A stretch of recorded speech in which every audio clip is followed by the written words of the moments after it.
kebanyakannya anak-anak muda itu tidak ada di masjid. Maka saya lakukan sering-sering itu di warkop kakak saya, yang saat itu biasanya banyak anak-anak muda yang duduk-duduk di situ, staf di situ. Jadi saya berpikir kalau di masjid terus cuman orang-orang tua yang mendengarkan manfaat. Adapun anak-anak muda dengan pergaulannya mereka begitu saja. Seakan-akan ustadz, orang yang belajar agama itu adalah profesi tersendiri. Yang ketika mereka tidak menginginkan profesi tersebut, maka mereka tidak peduli dengan agama mereka. Assalamualaikum warahmatullahi wabarakatuh. Jumpa lagi dengan saya Firmansyah dalam Nuansa Podcast.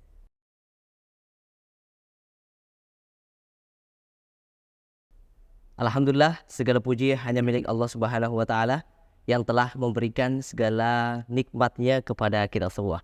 Salawat serta salam senantiasa kita curahkan kepada baginda Nabiullah Muhammad Sallallahu Alaihi Wasallam. Sahabat Nuansa Podcast, di kesempatan kali ini kita akan kembali ya untuk melanjutkan dialog santai kita. Akan tetapi ada hal yang menarik di kesempatan kali ini. Diskusi kita ditempati oleh narasumber yang cukup spesial, yakni Al-Akh Ikfardianto Muhammad, seorang mahasiswa Ahwal Syaksiyah Universitas Muhammadiyah Makassar yang berasal dari Gorontalo. Assalamualaikum warahmatullahi wabarakatuh. Waalaikumsalam warahmatullahi wabarakatuh. Bagaimana kabar? Alhamdulillah khair. Alhamdulillah. Sebenarnya ini adalah dialog yang sebenarnya spesial. Iqfar ingin mendengar bagaimana perjalanan antum masuk ke dalam Ma'had Albir Universitas Muhammadiyah Makassar. Bismillahirrahmanirrahim. Alhamdulillahi hamdan katsiran thayyiban mubarakan fih. Asyhadu an la ilaha illallah wahdahu la syarikalah wa asyhadu anna Muhammadan abduhu wa rasuluhu la nabiyya wa la rasula ba'da. Amma ba'd. Sebelumnya saya ucapkan jazakumullah khairan kepada Akh Firmansyah yang telah memberikan kesempatan kepada kami untuk saling membagi dalam hal kebaikan. Adapun kisah atau sebab saya masuk ke dalam Albir ini insya Allah cukup menarik. Sebelumnya saya waktu SMA, dari situ sebab saya bisa mendapatkan hidayah, alhamdulillah. Kemudian belajar Al-Quran, datang-datang kajian, dan dari situlah tumbuh rasa ingin mendalami agama ini. Kemudian setelah kelas 3 SMA, kami alhamdulillah mencari-cari kampus-kampus yang berbasis agama Islam. Alhamdulillah saya mendaftar di Aroya di Jawa. Alhamdulillah lulus, namun karena qadarullah berhalangan dengan biaya yang begitu lumayan, maka kami tidak jadi kuliah di sana. Kemudian semangat saya tidak berhenti sampai di situ. Saya terus mencari kampus yang berbasis agama. Alhamdulillah dapat di Gorontalo, Ma'had Husain bin Ali. Tapi karena kondisi saat itu 2020 masih corona, jadi pelajarannya hanya online. Dan kita tahu bersama bahwasanya belajar bahasa Arab khususnya atau belajar agama dengan basis online itu tidak terasa gitu, tidak bagus. Alhamdulillah 3 bulan setelahnya saya dapat informasi dari Rois Faisal. Dari IG-nya ada Ma'had di Makassar. Kemudian saya cek, alhamdulillah dengan kualitas yang luar biasa, namun harga yang sangat di bawah. Maka saya bertekad bicara dengan orang tua bahwa saya ingin merantau ke Makassar untuk belajar agama di sana. Beberapa bulan sebelum pendaftaran buka, saya berusaha untuk mencari uang untuk bisa berangkat ke sana. Alhamdulillah pas buka pendaftaran saya mendaftar dan lulus. Dan 2021 saya berangkat ke Makassar. Itu pertama kali saya keluar dari provinsi Gorontalo dan pertama kali naik pesawat. Masya Allah. Walaupun sedih tapi harus ditahan karena ini demi kebaikan masa depan. Seperti itu. Tapi kan sebenarnya kalau melihat Bang atau Iqfar di Gorontalo sebenarnya kan banyak ya agama atau kampus agama itu sendiri ya, meskipun mungkin yang mendalami daripada ilmu tafsir ataupun ilmu pendidikan agama Islam, kenapa memilih bahasa Arab begitu? Karena setelah kami belajar di kajian-kajian di Gorontalo, alhamdulillah pernah datang satu syekh mengatakan bahwasanya belajar agama itu adalah keharusan bagi setiap muslim. Akan tetapi kita tidak bisa mendalami agama ini dengan baik tanpa kita memahami bahasa agama itu sendiri. Apa itu? Yaitu bahasa Arab. Al-Quran bahasa Arab, hadis bahasa Arab, dan buku-buku para ulama adalah bahasa Arab. Maka dari situlah motivasi kepada diri saya untuk mencari kampus yang memang belajar bahasa Arab. Jadi makanya pilihannya Mahat Albir Universitas Muhammadiyah Makassar. Iya, alhamdulillah. Nah kemudian pas berangkat dari Gorontalo, ya kemudian berangkat ke kota Makassar atau menuju ke kota Makassar, apa tanggapan orang tua, Ak Iqbal? Kalau orang tua sendiri, alhamdulillah sejak saya hijrah 2017 waktu masuk SMA, ketika ia melihat perkembangan dari akhlak dan lain-lain, alhamdulillah setiap apa yang saya ingin lakukan selama itu baik, lakukan katanya. Jadi apapun, saya ingin masuk pondok, saya ingin kuliah, apapun itu, selama itu hal yang baik, orang tua saya ahlan usahlan. Pokoknya diserahkan kepada saya. Seakan-akan saya itu sudah dipercayai bahwa apa yang saya pilih itu adalah yang terbaik. Seperti itu. Termasuk saya ingin belajar atau merantau ke Makassar ini.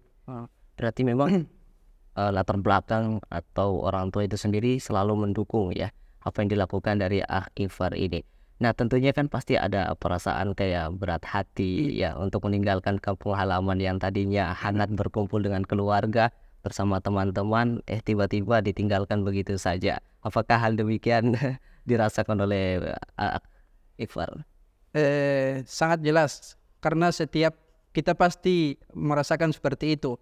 Kan tetapi dari hasil-hasil pelajaran-pelajaran yang kami pelajari bahwasanya rasa seperti itu kita memang menjadi hal yang wajar, lumrah bagi setiap orang. Kan tetapi itu bukan menjadi alasan untuk kita tidak merantau atau meninggalkan hal-hal enak itu untuk masa depan yang lebih baik.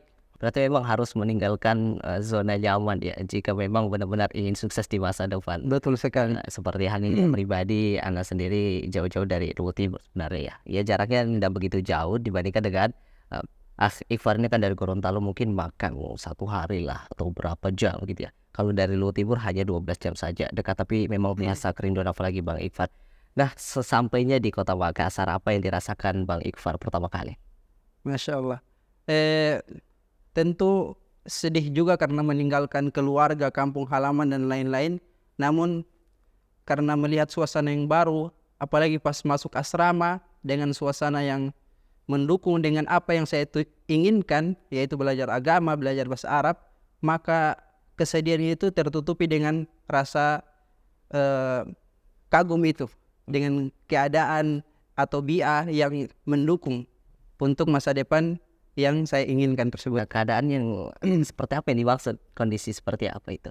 Dari teman-teman yang semangat belajar, senior-senior yang sering memotivasi, maka kesedihan itu semakin lama semakin menghilang, tertutupi dengan hal-hal baik tersebut. Itu lingkungan yang berada di mungkin tempat tinggal Bang Iqbal ya. Nah tapi Ak Iqbal, ketika perasaan masuk di Mahat Albir itu sendiri seperti apa? Pertama bahagia karena impian yang selama ini saya impikan alhamdulillah tercapai.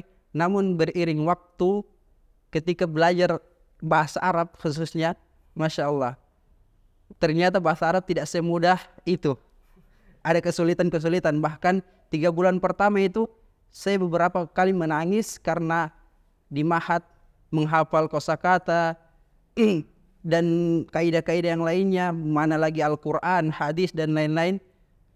Ini adalah suasana yang sebelumnya saya tidak pernah rasakan nanti ini. Jadi rasa sedih atau yang lainnya itu tercampur baur. Namun semangat tetap memerintahkan untuk terus bertahan karena ini demi kebaikan yang diimpikan. Oke, sampai bertahan sekuat itu sebenarnya apa yang membuat Ak Iqbal ini bisa bertahan sampai di titik itu? Yang pertama karena memang motivasi dari agama itu sendiri. Artinya kita belajar agama ini adalah untuk diri kita, untuk diri kita ke depannya, entah untuk kebaikan agama diri kita atau memberikan manfaat kepada orang lain.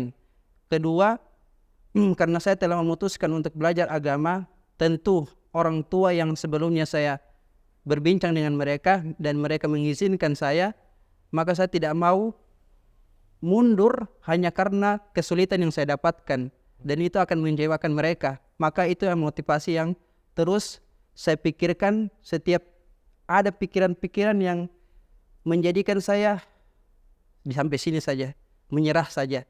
Maka pikiran-pikiran seperti itu saya hilangkan dengan mengingat apa yang dahulu saya lakukan. Jadi memang luar biasa perjalanan dari Akh Ikhfar ini. Ya, pernah tidak terpikir dengan adanya berbagai macam problem, dengan bermacam tantangan rintangan yang dihadapi oleh Akh Ikhfar berada di Mahat Albir Universitas Muhammadiyah Makassar, itu sempat terpikir untuk pulang saja lah, sudahi saja ini semua lah. Kadang kan ada yang namanya futur begitu. Ya mungkin hal yang ini pernah dirasakan. Pernah, sampai saya tinggal di asrama itu tidak sampai setahun. Karena mungkin di Mahat ada tugas, di asrama juga ada tugas. Jadi tugasnya itu menumpuk. Belum selesai tugas di Mahat, tugas di asrama juga datang. Pokoknya terus begitu sampai beberapa bulan. Sampai beberapa teman memutuskan untuk keluar asrama dan saya juga terpancing dan keluar dari asrama. Namun keluar dari asrama bukan berarti kita menjauhi hal-hal yang itu baik atau memasuki zona nyaman, tidak. Tapi mungkin saja dengan keluarnya kita di asrama bisa menjadikan kita lebih fokus di Mahat dan tidak pusing-pusing yang terlalu karena ada tugas di asrama dan ada tugas di Mahat, seperti itu. Ini memang itu konsekuensi yang harus diterima sebenarnya Akh Ikhfar buat teman-teman yang tinggal di asrama ataupun yang tinggal di tempat yang hampir mirip dengan asrama begitu ya, seperti Rusunawa atau lain sebagainya. Nah, ini adalah bagaimana pembelajaran untuk kita bisa memanage waktu dengan baik supaya dua hal yang sama-sama penting ini tidak bertabrakan. Nah, melihat dengan perjuangan Akh Ikhfar yang sampai saat ini, sampai di titik ini, nah, kesan tersendiri buat Mahat Albir itu seperti apa? Kalau kesan sangat banyak ya. Di antaranya bahwa kehidupan yang sebenarnya atau pemikiran seorang manusia untuk memandang dunia ini saya dapatkan di tempat ini. Artinya dengan kita belajar agama menjadikan kita paham bahwasanya dunia ini hanya tempat untuk kita singgah mencari bekal sebanyak-banyaknya. Maka dengan sebabnya saya belajar di Mahat ini menjadikan pikiran saya terubah menjadi lebih dewasa untuk menjalani kehidupan ini. Di antaranya dengan kegiatan-kegiatan yang terus diberikan oleh Mahat, selain belajar di Mahat juga kita belajar ta'lim di masjid. Maka ilmu-ilmu agama itu terus kita dapatkan yang menjadikan diri ini semakin dewasa menjalani kehidupan.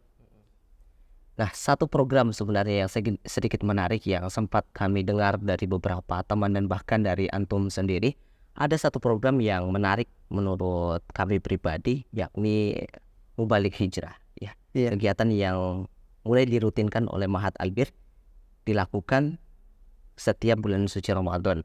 Dan mungkin hal yang demikian telah terjadi atau telah dilakukan oleh Akh Ikhfar. Alhamdulillah di semester kemarin kami mengikuti Mubalik Hijrah tersebut dan kami pribadi ditempatkan di kampung masing-masing. Di kampung masing-masing, saya di Gorontalo, di kabupaten saya, di desa saya, menjalani itu sebulan full, alhamdulillah. Dengan kegiatan-kegiatan yang kami lakukan seperti kultum setiap tarwih, imam tarwih, khutbah, ceramah atau sering-sering di tempat warkop dan lain-lain, itu saya lakukan untuk memberikan masukan-masukan atau ilmu-ilmu agama ini kepada anak-anak muda, kepada bapak-bapak, kepada ibu-ibu yang mungkin selama ini mereka di kampung tidak sadar bahwasanya agama ini adalah agama yang butuh dengan belajar, yang tidak sekedar melakukan rutinitas ibadah, akan tetapi kita beribadah dengan tuntunan ilmu. Seperti itu. Kalau kita menyebarkan dakwah, sebenarnya Akh Ikhfar menyebarkan dakwah di suatu tempat, berarti kita melihat bahwa tempat tersebut memang kurang dari, mungkin kita bisa katakan bahwasanya ilmu agamanya masih kurang ya.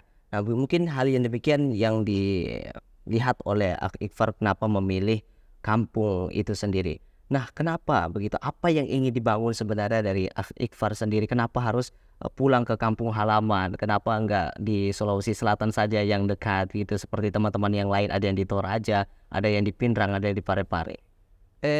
Sebelumnya memang tujuan saya, di antara tujuan atau motivasi terbesar saya untuk belajar agama ini adalah untuk memberikan manfaat kepada lingkungan saya pribadi. Karena pernah saya dinasihatkan oleh salah satu senior atau ustadz saya, mengatakan ketika di daerah itu terdapat orang-orang yang belum atau buta agama, orang awam, dan Anda yang pertama kali atau salah satu orang yang diberikan hidayah, maka itu isyarat dari Allah bahwa Anda melakukan atau Anda bertanggung jawab untuk memberikan ilmu kepada orang-orang yang belum mendapatkan hidayah tersebut. Artinya itu adalah isyarat dari Allah sebagai tanggung jawab Anda yang pertama atau yang diantara orang yang diberikan hidayah tersebut. Maka itu yang menjadi motivasi saya untuk belajar agama. Sejauh manapun saya belajar agama, kampung halaman adalah tempat kembali saya. Seperti itu. Tadi sedikit menarik, ada yang ngobrol-ngobrol di warkop begitu ya. Sebenarnya yang ditujukan oleh Akh Ikhfar menyebarkan dakwah itu apakah hanya di kalangan anak muda, ataukah hanya orang dewasa, atau bahkan orang tua itu sendiri? Saya melakukan ceramah atau sering-sering ringan di warkop itu karena kebanyakannya anak-anak muda itu tidak ada di masjid. Maka saya lakukan sering-sering itu di warkop kakak saya, yang saat itu biasanya banyak anak-anak muda yang duduk-duduk di situ, staf di situ. Jadi saya berpikir kalau di masjid terus cuman orang-orang tua yang mendengarkan manfaat. Adapun anak-anak muda dengan pergaulannya mereka begitu saja.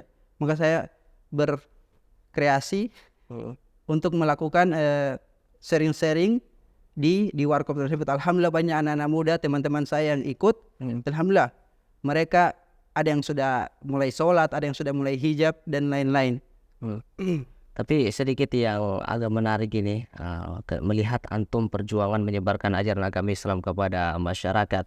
Nah, apa tanggapan masyarakat terhadap Akh Ikhfar, dakwah yang dilakukan selama mubalik hijrah itu? Apakah ada positif terus yang didapatkan, atau bahkan ada tindakan-tindakan yang sebenarnya tidak diharapkan oleh Akh Ikhfar?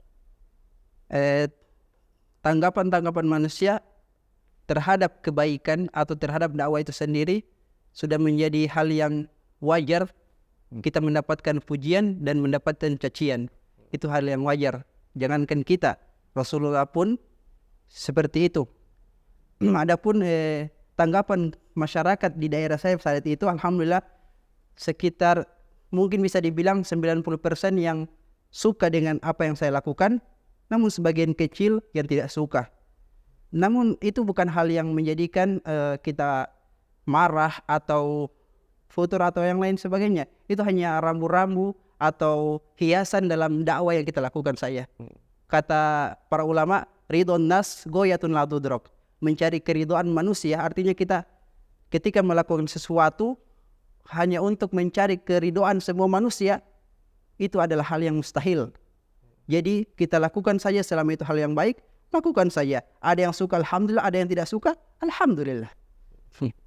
Seperti ya, itu adalah salah satu tantangan mungkin yang harus siap diterima bagi setiap para dai yang hijrah ataupun yang berdakwah di suatu tempat, atau khusus buat Akh Ikhfar ini. Kemarin juga sempat kami dengar bahwasanya Akh Ikhfar ini tengah menekuni daripada dunia dakwah ini, mulai dari bentuk hijrah sebelum masuk ke Mahat Albir. Nah, sebenarnya melihat dari profesi Anda sekarang seorang dai, ya, bagaimana cara Anda untuk bisa mempromosikan atau memberitahukan kepada masyarakat yang sekiranya masyarakat beranggapan bahwasannya belajar agama itu adalah profesi tersendiri. Ya maksudnya ketika kita mau ingin menjadi polisi ya polisi saja, kalau agama ya agama saja. Nah, bagaimana tanggapan dari Akh Ikhfar? Sebelumnya ini adalah hal yang kurang tepat ya, karena sebagai seorang manusia, apapun profesi kita, apapun pekerjaan kita, kita adalah manusia. Apa itu manusia? Kita adalah hamba Allah Subhanahu wa taala. Allah yang menciptakan kita. Allah yang memberikan segala apa yang kita miliki di dunia ini. Maka harus kita sadari bahwasanya kita memiliki kewajiban yang harus kita tunaikan kepada Allah Subhanahu wa taala. Kata Allah Subhanahu wa taala, "Wa ma khalaqatul jinna wal insa illa liya'budun." Dan tidaklah Allah menciptakan jin dan manusia melainkan untuk beribadah kepada Allah Subhanahu wa taala. Maka beribadah adalah tujuan penciptaan seorang hamba di muka bumi ini. Maka sangat tidak pantas bagi orang yang mereka mengatakan saya hanya sekedar bekerja menjadi seorang guru, menjadi pengusaha, polisi, tentara dan profesi-profesi lainnya. Lantas ia menyepelekan atau tidak peduli dengan agamanya, tidak peduli untuk belajar agama. Inilah pemikiran yang tidak benar. Ini pemikiran yang salah, karena kita seorang hamba yang perlu dan wajib untuk belajar agama itu sendiri. Tapi sebenarnya kalau melihat hal yang demikian, mungkin pernah didapatkan oleh Akh Ikhfar di lingkungan masyarakat di daerah antum. Beberapa orang, dan saya lihat sangat banyak, namun beberapa orang yang pernah mengatakan kepada saya kan hanya cita-citanya hanya ingin menjadi polisi, ingin menjadi tentara, dan bukan menjadi ustadz. Seakan-akan ustadz, orang yang belajar agama, itu adalah profesi tersendiri. Yang ketika mereka tidak menginginkan profesi tersebut, maka mereka tidak peduli dengan agama mereka. Subhanallah. Jadi ada beberapa teman itu mengatakan, saya kan cita-citanya polisi, jadi saya tidak perlu untuk belajar agama. Ini adalah perkataan yang subhanallah sangat menyedihkan sebenarnya. Karena dengan tidak pedulinya mereka dengan agama, maka mereka pun tidak peduli dengan syariat. Solat mereka tinggalkan dengan gampangnya. Puasa mereka tidak puasa dengan full. Mereka hanya puasa 10 hari, 20 hari. Subhanallah. Mereka dengan gampangnya buka aurat. Mereka dengan gampangnya melakukan hal-hal yang melanggar dalam agama dengan terang-terangan. Ini karena kejahilan atau tidak tahunya mereka dengan agama ini. Mereka tidak peduli lagi dengan agama mereka. Lalu bagaimana sikap antum dan tanggapan antum ketika melihat kondisi yang seperti itu? Tanggapan saya hanya terus menampakkan Islam ini kepada mereka secara zahir dengan melakukan contoh-contoh baik kepada mereka, dan juga berusaha untuk memberikan manfaat kepada mereka secara langsung ataupun melalui sosial media. Alhamdulillah sudah beberapa tahun saya terjun di dunia sosmed dengan menyampaikan konten-konten yang insya Allah bermanfaat. Itu sebagai usaha kecil saya untuk memberikan manfaat atau memberikan nasihat kepada orang-orang di luar sana yang begitu banyak yang tidak peduli dengan agama mereka. Baik, memang ya kalau melihat kondisi ataupun zaman pada saat ini yang serba canggih, teknologi, media sosial ini adalah hal yang sebenarnya paling ampuh untuk menyebarkan dakwah di era milenial saat ini. Dan tadi juga sedikit menarik mengenai bagaimana antum menghadapi orang-orang yang sekiranya sebuah tantangan yang harus memang diterima oleh setiap dai ya, sebagai seorang pendakwah dengan kondisi yang begitu berbeda-beda. Hati memang harus kuat dengan hal yang seperti itu. Tentunya kita tidak bisa bergerak sendirian ya kan. Ya, kalau dakwah sendirian begitu agak rumit lah. Bisa tapi agak berat dilakukan. Apakah ada kelompok tertentu ataupun circle antum yang sama-sama bergerak untuk menyebarkan ajaran agama Islam? Kalau kelompok tertentu tidak ada, cuman beberapa teman yang biasanya seperti senior-senior saya biasanya minta pendapat atau nasihat dari mereka ketika mendapatkan kesulitan, mendapatkan problem dalam perjalanan dakwah itu. Biasanya saya minta nasihat atau pendapat dari mereka, seperti alumni dari Stiba dan kampus-kampus lain. Jadi memang teman ini selalu merangkul ya. Tapi boleh diberitahukan kepada kita sebenarnya ciri-ciri atau teman yang sebenarnya peduli dengan kita itu seperti apa, Akh Ikhfar? Teman-teman yang peduli dengan kita atau peduli dengan orang lain, atau teman yang peduli dengan temannya itu adalah teman yang memperhatikan agama temannya, yang memperhatikan bagaimana kehidupan dalam beragama temannya. Kalau orang-orang yang cuman tertawa-tertawa saja, orang-orang yang hanya sering senang-senang saja dengan kita, belum tentu ia adalah teman yang peduli dengan kita. Karena kebanyakan teman-teman seperti itu bisa jadi hanya menjadikan kita lalai terus-menerus dan melupakan agama ini. Dan itu tidak bisa dibilang bukan teman yang peduli dengan diri kita, karena ia menjadikan kita malah semakin jauh dengan agama, yang itu pada hakikatnya akan menjerumuskan kita kepada keburukan. Namun ketika kita telah memperoleh teman yang seperti ini yang peduli dengan kita, ya, dalam artian ketika kita salah, mereka nasihati kita. Kemudian ketika kita dalam kesusahan, mereka selalu akan menolong kita. Kemudian apa yang kita butuhkan dalam hal kebaikan, dia selalu mendukung dan juga selalu bagaimana mensupport kita, ya kan? Nah, ketika sudah mendapatkan teman yang seperti ini, apa langkah yang perlu kita lakukan, Akh Ikhfar? Kalau kita melihat nasihat-nasihat para ulama tentang hal ini, ketika kita mendapatkan teman yang baik, yang menurut kita baik dalam sisi agamanya, maka kita diperintahkan untuk memegang erat-erat mereka, mengikat erat-erat mereka. Sebab mencari teman seperti ini bukanlah hal yang mudah, dan mereka bisa gampang saja menjauhi dari kita. Maka ketika kita mendapatkan mereka, teruslah ikat hubungan dengan mereka dengan terus saling meminta nasihat, saling memberi nasihat, sehingga hubungan kita dengan mereka semakin erat. Sebelum mengakhiri diskusi kita, Akh Ikhfar, ini luar biasa, ya. Kami ingin mendengar bagaimana sebenarnya motivasi yang diberikan oleh antum sendiri kepada kita yang sebenarnya yang masih berupaya untuk memberikan atau berusaha untuk meningkatkan daripada ilmu-ilmu agama kita. Nasihat, sebenarnya saya pun butuh dengan nasihat-nasihat. Akan tetapi di antara perintah Nabi SAW, ketika orang meminta nasihat, maka berikanlah nasihat tersebut. Itu adalah hak muslim kepada muslim lainnya. Maka dengan rendah hati saya memberikan nasihat kepada diri saya dan kepada teman-teman sekalian, bahwa hidup ini hanya kehidupan yang singkat. Kita tidak lama di dunia ini. Kita akan kembali pada Allah Subhanahu wa taala. Maka lakukanlah hal-hal yang menjadikan kehidupan kita ini bermakna, yang menjadikan kehidupan ini bisa bermanfaat untuk kehidupan akhirat kita. Kehidupan itu tidak ada akhirnya lagi, yaitu kehidupan akhirat. Maka di jalan dakwah ini adalah di antara jalan yang mulia. Bahkan ini adalah jalannya para nabi, para ulama yang menyebarkan agama ini. Maka teruslah menjalankan